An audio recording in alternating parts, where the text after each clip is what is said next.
Afirmaba uno de los teóricos de la guerra moderna y que ha traspasado sus principios de organización a la guerra contemporánea, el general prusiano von Clausewitz, que la guerra es la política por otros medios. La frase original de Clausewitz no es exactamente así, pero el espíritu de su letra pretende intentar explicar que gran parte de la acción desarrollada en un conflicto no solamente responde a motivaciones políticas o exclusivamente políticas, sino que se sitúan en el centro de la construcción de una manera de transformación de la sociedad. Si pudiéramos recrear la frase de Clausewitz, podríamos decir que en este caso el comercio es la política por otros medios y que probablemente la mutación, junto con el contexto establecido por el profesor Brito García, que se produce en el marco del siglo XVIII para la actual Venezuela, los territorios venezolanos enclavados dentro del contexto caribe, tienen mucho que ver con el fin de un viejo mundo que no acababa de caer y un nuevo mundo en términos conceptuales, ideológicos, políticos, de organización, que estaba por llegar. Será en el Caribe donde se produzca por primera vez una suerte de modificación en torno a que el orden económico va a determinar gobierno, hacienda y defensa. La conferencia de hoy precisamente intenta, después de la visión panorámica aportada por el profesor Brito García, completar con algunos elementos desde precisamente ese punto de vista. Un punto de vista que arranca en el siglo XVIII como punto central que planteaban los organizadores de la conferencia para poder disertar en el día de hoy, en la cual tenemos a una vieja forma de concebir el mundo desde una lógica de compartimento estanco, economía feudal y control monopolístico de todos los órdenes del desarrollo de la comunidad humana, que está empezando a entrar en franca crisis, en proceso de descomposición, en tanto en cuanto no pueden sostenerse los principios con los que se organizó la institucionalización para la organización de la comunidad política después del descubrimiento. Es un hecho probado y que creo que todos podemos compartir, que la corona española jamás pensó estar en situación de tener que gobernar, administrar, controlar y dar orden a un territorio vastísimo como el que tuvo enfrente a partir de 1492. Ante la ausencia de respuestas en cómo organizar la institucionalidad para un vastísimo territorio, normalmente, y en derecho así se construye, se usa la lógica de la tradición, el uso, la costumbre y, por tanto, de la jurisprudencia. Se trataba de trasladar las instituciones españolas hacia un territorio en el cual poder controlar a la población con los mecanismos que se conocían. Surgen así los 4 principios fundamentales que ordenan la construcción de la institucionalidad española en América, que pasan en primer lugar por la dimensión absoluta del concepto del poder, yo el rey, es decir, el concepto bajo el cual se va a vehicular toda la construcción del poder y el discurso del poder en el nuevo mundo, y junto con ello las instituciones centralizadas que se conectan directamente con las instituciones estancas y muy cerradas y bloqueadas en el mundo castellano. La aparición del Consejo de India, el derecho indiano como traducción del derecho de Castilla o la aparición de las casas de contratación como fórmula cerrada y monopolística de control de los cauces de relación económica y comercial con el Nuevo Mundo. Por lo tanto, estamos asistiendo, o se asistirá en esos 3 siglos en los que el profesor Brito García, con una brillantez excepcional, ha conseguido condensar en apenas 20 minutos, cómo aquello que se puso en marcha y que sirvió durante un periodo para controlar una población y un territorio va a entrar en colapso, se va a colmatar en un siglo XVIII en la que están cambiando las formas de organización y también la manera de percibirse. Los territorios no se perciben a sí mismos como aquello que eran 200 años atrás, ni la corona española está en situación de dominio a través de su aplicación de presión fiscal, control a través de sus fuerzas militares y absolutismo en el gobierno de dichos territorios. Es verdad que se ha implantado una institucionalidad fuerte, casi asfixiante. Se han desarrollado inicialmente en el siglo XVI 2 virreinatos que serán complementados con 2 nuevos virreinatos en el siglo XVIII. Hay un desarrollo fuerte en el ámbito de las gobernaciones y la vida local se ordena a través de los cabildos. Las capitanías generales están empezando y han sido durante un largo periodo un mecanismo de control basado precisamente no solo en el monopolio del comercio, el monopolio del poder político, sino prácticamente en el monopolio de la vida cotidiana. Se trata de no dejar nada al azar, de ahí el ingente esfuerzo, el titánico esfuerzo del que hablaba el profesor Brito García al inicio de su intervención, cuando situaba que apenas con algunos pergaminos y alguna pluma de ganso se intentaba dar orden a un mundo desconocido y por tanto incierto en su organización. Sin embargo, durante un primer periodo se fue consiguiendo, no estamos por ello hablando en términos de saludar o de reconocer que el proceso fue ideal, todo lo contrario, se trató de un proceso impuesto a través de la fuerza militar y a través de la presión de instituciones que tenían como objetivo fundamental salvar el alma del rey y conseguir la máxima recaudación para las reales haciendas. Por lo tanto, en esa lógica, y situando como complemento a lo expresado por el profesor el papel que juega lo económico, tenemos que poner el foco en el momento en que la inflexión comienza a producirse y lo que fue válido para gobernar los territorios durante casi 2 siglos empieza a dejar de serlo en el siglo XVIII. La ruptura con la economía feudal, con la lógica de monopolio y la aparición de los imperios mercantiles que empieza a subvertir la anterior lógica de control monopolístico. La aparición de las compañías mercantiles, las compañías comerciales en las Indias occidentales, el impulso de los nuevos imperios, tanto francés como holandés, en materia de control de la navegación y de las rutas marítimas, empieza a cuestionar el asfixiante control monopolístico español sobre sus territorios. Estamos hablando de nuevos imperios que establecen fórmulas flexibles en las cuales se pueden armar buques para realizar comercio como como comercio de neutrales frente a una corona que todavía está defendiendo que solo haya un puerto de entrada y de salida de mercancías, que aspira a que solamente exista una casa de la contratación o que sigue utilizando un mecanismo cuasi artesanal en el cual se toman productos y materias primas del Nuevo Mundo para pagar las guerras en el continente o para cambiarlo directamente por manufacturas frente a terceros estados que están avanzando hacia la construcción de un sistema perfeccionado en lo industrial, como paso previo muy primigenio de las revoluciones industriales posteriores. Esa América de Europa de la que hablaba el profesor es una realidad cuantificada que además lleva precisamente la insostenibilidad del modelo y que por tanto va a ser el siglo XVIII el que vea el ocaso de un modelo que no podía sostenerse en tanto en cuanto inviable en su organización económica. El tránsito al primigenio mercantilismo, a las lógicas del libre mercado, a la aparición en los principios de organización, también en lo jurídico, de un marco de organización del comercio distinto al planteado por la corona española, genera un contexto en el cual los territorios que institucionalmente se han ido consolidando, les contaba anteriormente, no les quiero cansar con ello, la construcción de esos virreinatos, de esas gobernaciones, el papel de las audiencias, cómo se constituyen las capitanías, el papel en 1777 de estas instituciones en Venezuela, la construcción, en este caso, de las distintas provincias y gobernaciones, en Trinidad, en Guyana, Maracaibo, etcétera, el arzobispado de Caracas, por tanto, no me detengo ahí, pero que al final esa institucionalización va a ver cómo se quiebran sus pies de barro, esa suerte de impostación de la arquitectura institucional española en el Nuevo Mundo a partir del cambio de las fórmulas de relación económica y comercial. Lo planteaba el profesor y solamente por apuntar algunos elementos que abunden en su argumentación. Nos encontramos con un sistema monopolístico en lo comercial que está reclamando una vía de control de un espacio que ya está fuera de esa manera de conducirse en lo económico. Mientras el siglo XVIII para gran parte de América Latina parece más virreinal que nunca, para el ámbito donde se inscribe Venezuela, en ese Caribe del que hablaba el profesor, es más disperso que nunca. En lo comercial el Caribe va a estar más cerca de los Estados Unidos y de Europa que probablemente de Madrid, de Cádiz o de la Casa de la Contratación de Sevilla. Por lo tanto, esa mutación, de la misma manera que apuntaba como argumento el profesor, que la familia fue parte del epílogo a esa manera de gobernarse, la economía está empezando a crear unas condiciones donde el modelo español no encaja. Y al no encajar se están produciendo tensiones que terminarán provocando el derrumbe definitivo del esquema de gobierno absoluto en el Nuevo Mundo. Fíjense la paradoja de que no es hasta 1789 cuando se establece la primera compañía guipuzcoana en Caracas para poder competir mínimamente con las compañías que están desarrollando generosas flotas o amplias estructuras para el comercio libre con el resto del mundo. Estamos entrando en la economía mundo. Y para ese momento, en España, todavía no estamos ni siquiera situando la necesidad de competir en ese nuevo escenario. 1789, Compañía Guipuzcoana de Caracas, que quebrará apenas unos años después. Pero es que hasta el año 1790 no vamos a tener las primigenias organizaciones de la Real Compañía de La Habana.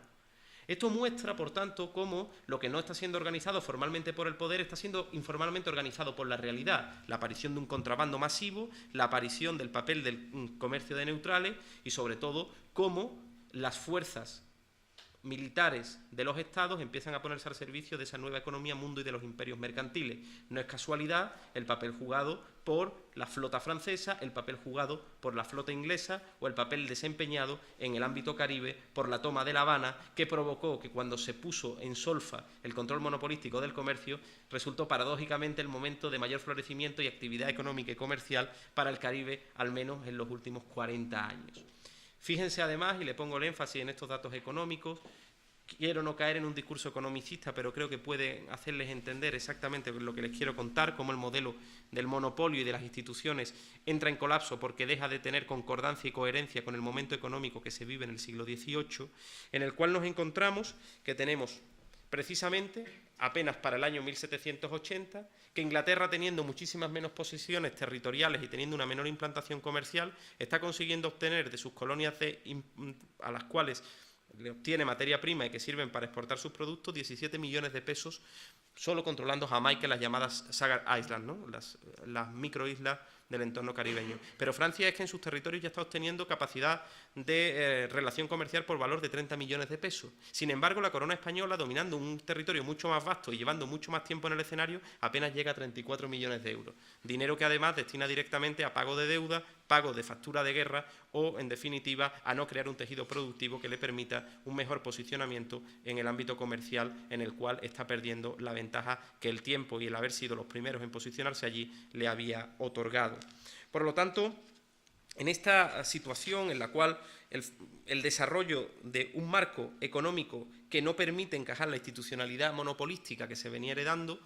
está empezando a dar paso también, por tanto, a un discurso político y a una percepción determinada sobre qué papel juega cada comunidad política. Si el sistema con el que estamos siendo gobernados no satisface nuestros intereses y nuestro modelo económico ya no está representado por aquellas instituciones que un día nos impusieron, empecemos a organizar políticamente la salida de este modelo para dar paso a uno que encaje más con nuestra actual manera de conducirnos política y socialmente. Es la respuesta de las élites, que empiezan a ver cómo ellos tienen la posibilidad de relacionarse de tú a tú con el nuevo mundo. Una élite, por ejemplo, en Venezuela, que tiene capacidad, como explicaba el profesor, de mantener una relación en equilibrio, en el cual, mandando cacao hasta Nueva España, está obteniendo plata, que le permite a su vez establecer una posición de control de una población que poner a producir bajo sistemas de esclavitud para seguir desarrollando su papel dentro de la nueva economía. Pero fíjense la paradoja de que esa misma economía, profesor, que había tenido capacidad de mirar de tú a Nueva España para el comercio de cacao, cuando en Nueva España, en México, determinan que le van a comprar el cacao a Guayaquil, vuelven los ojos hacia España y dicen, tenemos aquí un producto que está siendo demandado por amplias capas de la sociedad en Europa, no solo por las élites. Lo tienen ustedes disponible y estamos dispuestos a exportarlo. Y en España no existe la capacidad, por incapacidad de la propia metrópoli, de poder atender el excedente de producto que ahora no está siendo colocado en el mercado mexicano. Lo que demuestra que existe una situación de asimetría, un desequilibrio y, por tanto, un desajuste temporal y también político y económico, lógicamente, entre el tiempo, el momento y la situación económica y social que está viviendo el nuevo mundo y la que la metrópoli está siendo incapaz de dar. Por tanto, estamos ante un desajuste de respuesta que solo podía tener una salida en lo económico, que es el colapso del modelo, y una salida en lo político, que es la emancipación de los territorios. En esta lógica y en esta construcción nos encontramos además que tienen algunos autores españoles que van desde José Cangás a Florida Blanca hasta Campomanes, en la cual ya están atisbando la posibilidad y la necesidad de introducir reformas antes de que esto se caiga. La conclusión de todo esto es que todas las reformas borbónicas serán absolutamente ineficaces y no tendrán capacidad de implantación real en un territorio que hacía tiempo que había roto amarras con el discurso basado solo en el control militar o en el control mediante la coacción de mayor recaudación de impuestos. Era imposible dominar los territorios ya con la espada o solo con la presión fiscal o solo con la capacidad recaudatoria. Por lo tanto, nos encontramos que efectivamente en esa ruptura los territorios venezolanos, como el resto del Caribe, se han situado ya fuera, excéntricamente, del anterior marco de organización económica, social y política. Tomen solo como referencia que el territorio venezolano está ya sea a través de la economía formal, que no se lo permitían por el control monopolístico, o ya sea por la economía informal que permite el contrabando, dispuestos a jugar en la primera línea del mercado exportador. Solamente a finales de 1790 los valles de Caracas habían pasado de tener 2 millones a 5 millones de árboles de cacao abiertos al mercado para conseguir la producción necesaria que su élite pudiera utilizar en la construcción de su modelo económico y de su sistema productivo. Por lo tanto, y es la idea central que quiero situarle en tanto en cuanto el marco conceptual situado por el profesor es absolutamente impecable, que debemos atender a eso que damos en llamar la implantación de España, un pequeño género humano en un nuevo mundo, a que efectivamente las respuestas dadas en el origen del proceso de ubicación y residenciación del poder español en el Nuevo Mundo y también en América, respondían a unos patrones que ya no se cumplían para el siglo XVIII, pero que tozuda y empecinadamente el poder español quería seguir aplicando, intentando no ver la realidad que le circundaba ni la nueva problemática a la que tenía que hacer frente. Ocurría, por ejemplo, en política de defensa. Un país que estaba destinando más de 5 millones de pesos a mantener su estructura defensiva y donde además ya no tenía capacidad de control sobre los propios territorios, que primero habían dicho adiós en lo económico y que estaban a punto de decir hasta la vista en el ámbito político. Por lo tanto, y en este sentido, y para poner una suerte de conclusión y poder pasar al debate, sí indicarle que se daban en ese momento, en ese tránsito en el siglo XVIII, donde las respuestas necesarias ya no encajaban con las preguntas que la nueva sociedad estaba haciéndole a la corona española, se daba una situación doble. La primera, el cambio del perfil poblacional, como bien explicaba el profesor. Venezuela no es de los territorios que tuviera una concentración de esclavos en su territorio más numerosa. Tengan ustedes en cuenta que para la fecha eran 300.000 los esclavos que estaban situados en el área caribe, especialmente en la isla de Cuba. Estaban entrando a razón de aproximadamente, si el profesor no me corrige, en torno a 6.000 por año, que nos situaba en la antesala de la modificación de la base demográfica, de la modificación de la estructura social en el contexto de una nueva estructura económica. Todos estos elementos, por tanto, tenían solamente una posible salida: modificado el marco económico, no siendo válido el planteamiento hecho por España, no habiendo tenido éxito las reformas borbónicas, no habiendo podido acometerse la posibilidad de unas relaciones basadas en la nueva economía mundo, ni que España hubiera aceptado el discurso de los nuevos imperios mercantiles, ya fuera por ineficacia, ya fuera por incapacidad o simplemente por dar la espalda a la realidad cambiante, nos encontramos con que se daban todas las condiciones para que esa posición excéntrica, mantenida primero en lo económico y después en lo social, cristalizara en lo político con el proceso de toma de conciencia auspiciada por aquellos que querían, como dijera también el Libertador, emanciparse con sus propios esfuerzos. Por lo tanto, en ese sentido, apelar a las palabras que también el intendente de Caracas situara cuando decía que pareciera que no existía posibilidad de hacer oír a aquellos que, empecinados en una fórmula de gobierno, querían gobernar un mundo que ya no existe con unas reglas que no servían. Ese contexto, por tanto, es el que hoy nos trae a intentar explicar que, si bien la institucionalidad formal fue aplicada y respondió y dio respuestas y resultados a la corona española durante un tiempo, el nuevo contexto cambiante, eso que efectivamente dieran explicar en la nueva era de las economías mundo, de los imperios mercantiles, ya no encajaba con el modelo español. Noten ustedes solamente un dato, y por no cansarle con cifras y con datos, para 1790 Godoy había suspendido el comercio con neutrales. Nos encontramos que para 1805 lo tiene que restablecer. En 1806 ningún barco español atracó en el puerto de La Habana. 500 barcos de comercio neutral llegaron al puerto cubano. Y en 1807 ningún barco cargado de metales entraba ya por Cádiz. Eso demuestra que efectivamente se estaba intentando dar respuesta en un tiempo nuevo, con respuestas del pasado, a una realidad que ya no era la misma. Por lo tanto, en ese sentido, complementando lo dicho por el profesor, la modificación del marco económico, la modificación de la estructura demográfica, dio una respuesta rupturista y puso fin a una institucionalidad que formalmente estaba correctamente establecida, que fue la transposición de las instituciones castellanas a un nuevo mundo, pero que al final aquello que pretendía gobernarse con una institución formal o una institucionalidad formal no fue correctamente contestado en lo económico y, por tanto, ello marcó el inicio del fin de un tipo de ocupación para dar paso a un nuevo tipo de emancipación y a un discurso libertario. Todos estos elementos, además de apuntarle complementos bibliográficos, de que ustedes pudieran ver la obra de House, la obra del profesor Marchena, del profesor Andreu García, del profesor Arcila Farías, de Yabardó Mira, que creo que forman parte del corpus bibliográfico que ustedes tendrían que echar un vistazo si son interesados o se interesan por esta materia. Reiterarle la frase